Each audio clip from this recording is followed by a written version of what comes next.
On va poursuivre notre programme avec un autre milieu. Il est diplômé de l'école navale et de l'école du personnel navigant d'essai et de réception, officier de la marine, ingénieur navigant d'essai, aujourd'hui responsable du service maintien de la navigabilité à la base aéronavale de Hyères. On reçoit Arnaud Tournier. Bonjour Arnaud, on peut l'applaudir et l'accueillir. Et vous allez nous parler, Arnaud, de la maintenance en conditions extrêmes. Il s'agit bien évidemment des hélicoptères embarqués. Le timer est à 10 minutes. La télécommande, vous l'avez. Je vous en prie. Eh bien, merci beaucoup. Merci. Bonjour à tous, messieurs, mesdames. Arnaud Tournier, donc, de la base de Hyères, pour présenter un petit retour d'expérience sur ce que j'ai pu vivre en tant qu'officier mécanicien et exploitant les hélicoptères de la Marine nationale. Une toute petite digression sur mon parcours, juste pour dire à quel point la maintenance a été intégrée dans le cursus de l'école navale, où j'ai pu opérer sur un certain nombre de machines qui sont certaines antédiluviennes, comme les Alouettes 3 qui avaient 50 ans à l'époque, les Lynx, les Dauphins N3+, qui sont à Tahiti, pouvoir toucher un peu du doigt les contrats pour voir les échanges avec les industriels, quelque chose qu'on ne connaît pas quand on est jeune officier, et enfin tout un cursus qui m'a amené aujourd'hui, où j'ai pu passer par les essais en vol, et faire de la navigabilité aujourd'hui. Navigabilité, un terme barbare pour définir l'ensemble des règles qui assurent la sécurité des personnels à bord des machines, la sécurité des machines et surtout des populations survolées. Je pourrais le synthétiser grâce à Charlton Heston, c'est l'application des 10 commandements, comme on aurait pu le voir. La maintenance aéronef dans la Marine nationale, c'est quelque chose qui est certes réglementé, à travers un corpus réglementaire et une organisation qui est calquée sur le monde civil. La marine est agréée pour l'entretien de ces machines, entretien à l'image de ce qui se fait dans le monde civil, avec les parts 145M et 147 qui ont été transposées au monde militaire, pour pouvoir avoir une réglementation sur la formation, l'organisme d'entretien et la fameuse navigabilité, la part M. Tout ça pour obtenir un degré d'exigence tout aussi élevé, avec une spécificité qui est bien militaire, c'est l'emport d'armement. Pour répondre au sujet d'aujourd'hui sur la maintenance extrême, on pourrait imaginer une définition. Et je me suis penché sur ce qui se fait dans le monde civil via un de nos partenaires pour la maintenance qui exploite des hélicoptères sur des plateformes pétrolières. Plateformes pétrolières, un milieu maritime, un milieu salin, un milieu agressif.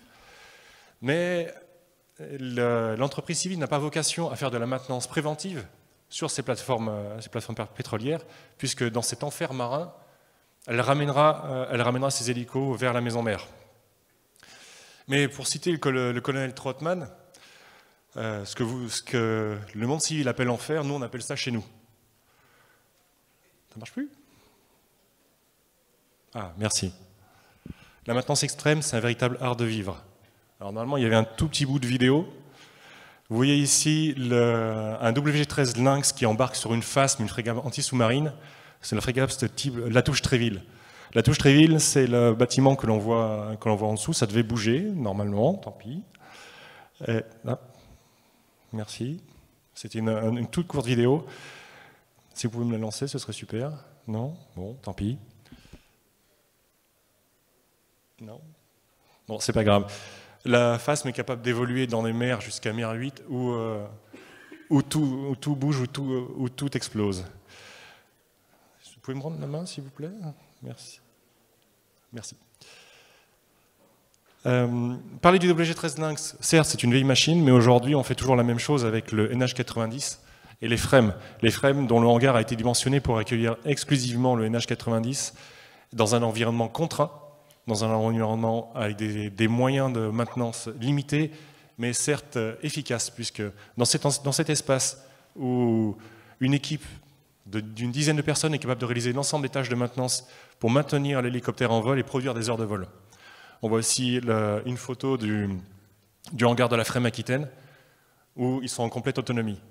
Effectivement, dans le monde civil, pouvoir réaliser la maintenance, c'est relativement compliqué, mais ça reste facile, puisque nous, on a les mêmes contraintes, avec moins de moyens, et surtout un hangar qui bouge.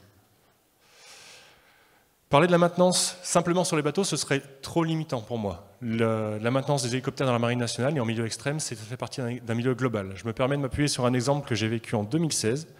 Comme vous pouvez voir, un petit incident sur cette très belle machine qui est le Dauphin N3+, posé sans son train sur un aéroport. Vous allez me dire, C'est une avarie connue dans le monde civil, ça existe, c'est vrai. Sauf que l'aéroport dont on parle, c'est l'aéroport de Mooléa. Magnifique, magnifique petit port de pêche, en face d'une autre île tout aussi magnifique, qui est l'île de Tahiti. Et Tahiti, quand on regarde sur une échelle globale, c'est tout là-bas. À Tahiti, j'ai 20 personnes pour assurer la maintenance d'un hélicoptère qui sont répartis en 3 équipes. Donc c'est 7 personnes pour remettre en vol cet hélicoptère. Une fois l'incident parvenu sur sa base pilote à Hyères, l'état-major prévenu, l'état-major à l'avion, on fait intervenir Toulon, donc les équipes de Toulon maintenant.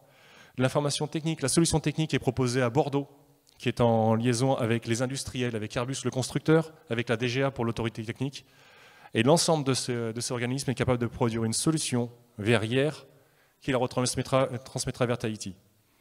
Pour final, rendre la disponibilité de notre machine. Un événement ainsi qui est l'événement le plus dimensionnant sur la flotte N3+ à Tahiti, ça a été un concours d'à peu près 200 personnes sur de multiples sites pour pouvoir résoudre cette problématique en moins d'une semaine. Tout ça parce que la Marine nationale est capable de s'adapter à tous les cas, à tous les événements, à toute la maintenance possible qu'il est imaginable de réaliser. Plutôt qu'un long discours, un court exemple, 2 techniciens en train de réveiller sur une tête rotor NH90.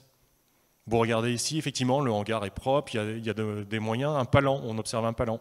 Mais si on recule un peu sur la focale, ce hangar, ce n'est pas le hangar classique, c'est le hangar du porte-avions Charles de Gaulle. Et le porte-avions Charles de Gaulle, ça ressemble véritablement à ça. C'est de la ferraille, des avions, des matériels, des équipes. C'est du travail H24, de l'organisation du hangar, l'organisation des plans de maintenance. Chacun doit s'adapter, chacun doit trouver sa place, chacun doit faire avec les moyens qu'il a, dans des contraintes. C'est ça la définition de la maintenance extrême. En sachant que le porte-avions Charles de Gaulle, c'est une permanence opérationnelle H24, c'est des pontées 2 à 3 fois par jour. Une pontée, c'est un envol de 10 à 12 rafales. C'est la mise en œuvre de Pedro qui assure la sécurité aéronautique, c'est l'hélicoptère qui vole autour du Charles de Gaulle. Tout ça, H24. S'adapter, c'est aussi produire des solutions. Produire des solutions face à l'adversité, face aux besoins opérationnels. Vous avez ici le tout premier embarquement d'un NH90 à bord d'un Antonov AN-124. L'Antonov AN-124, avion légendaire, magnifique. Magnifique avion, dont le métier c'est le transport de matériel, sauf que c'est une conception très ancienne, le NH90, des dimensionnements qui n'ont pas été pris en compte par l'Antonov.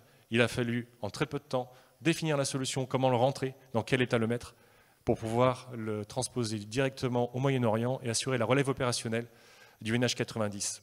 Ce NH90 dont on parle vient à peine de rentrer, comme quoi la solution était efficace.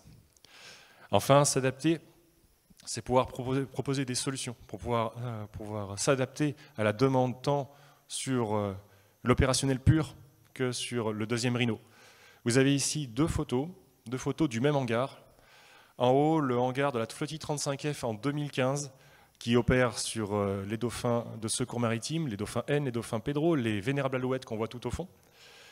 Et en dessous, ce même hangar, sur une photo prise il y a moins d'une semaine, ce hangar accueille maintenant 2 plots de VI NH90, VI pour visite de type industriel.